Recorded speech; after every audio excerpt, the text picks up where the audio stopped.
ED और DST की संयुक्त कार्रवाई में 3 आरोपियों को राउंड अप करा गया। 3 आरोपियों का नाम था रामस्वरूप, मुनीराम और सीताराम। तीनों व्यक्ति से पता लगा कि ये म्यूल अकाउंट्स का काम करते हैं और साइबर ठगी में इन्वॉल्व हैं।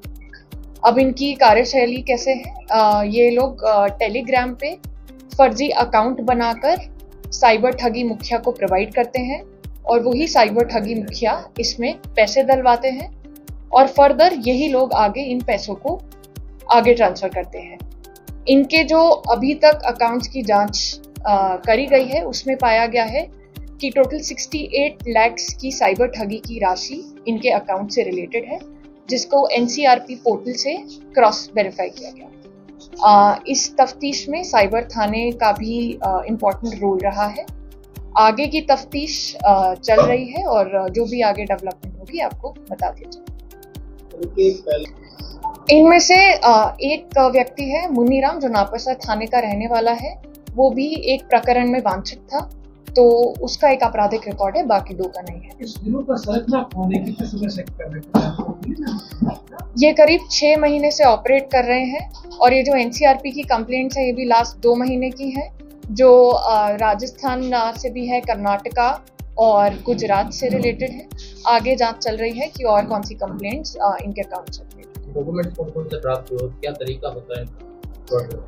कुल बरामदगी 15 फोन प्राप्त हुए इनसे, बैंक की कैश बुक, चेक बुक्स थे, पासबुक्स थे, एटीएम कार्ड्स थे, आधार कार्ड, पैन कार्ड और ये सारी चीजें बरामद हुई हैं।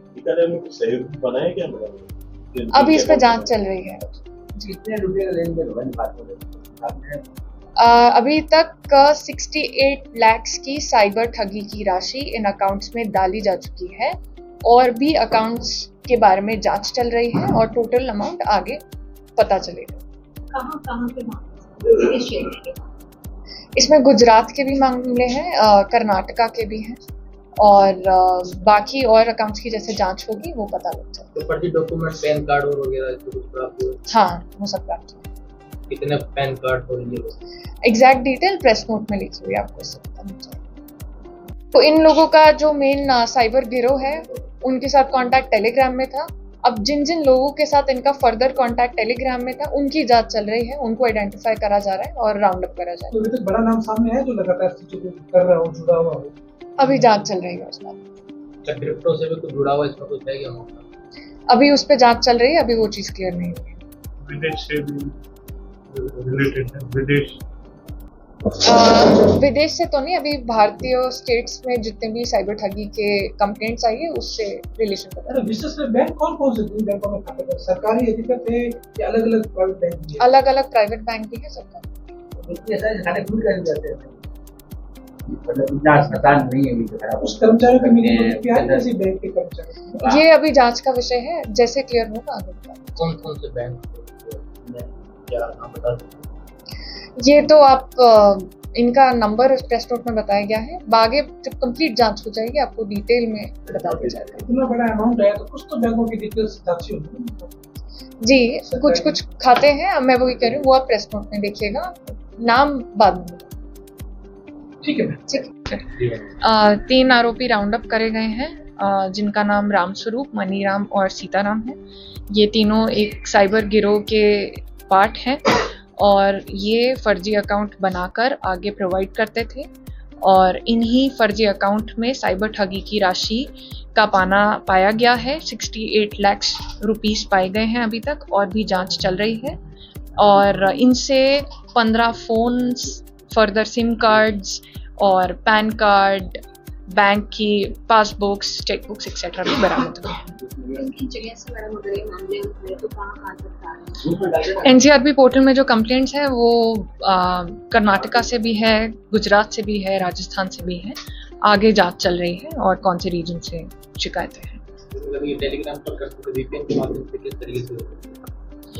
हाँ, टेलीग्राम के माध्यम से ये साइबर गिरोह का पार्ट थे और इसमें VPN भी यूज हो रहा था। टारगेट किन-किन का था? किन-किन वर्कर के लोगों को टारगेट ये बेसिकली इंटरमीडियरीज थे जो मेन ठग है उसके बारे में जांच चल रही है। ये पैसे को इधर उधर करने का काम करते थे, म्यूल अकाउंट्स प्रोवाइड करते थे।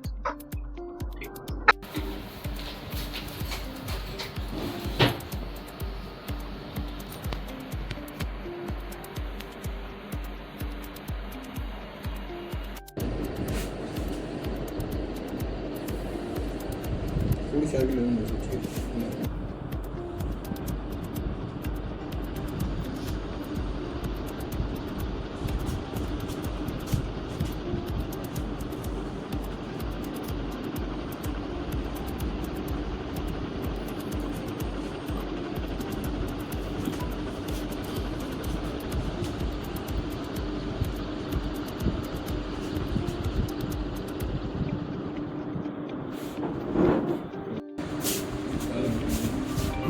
उड़ाल मैडम किरण समझिए बनवाए हम तो लाओ लेना फोटो खिंचा देना।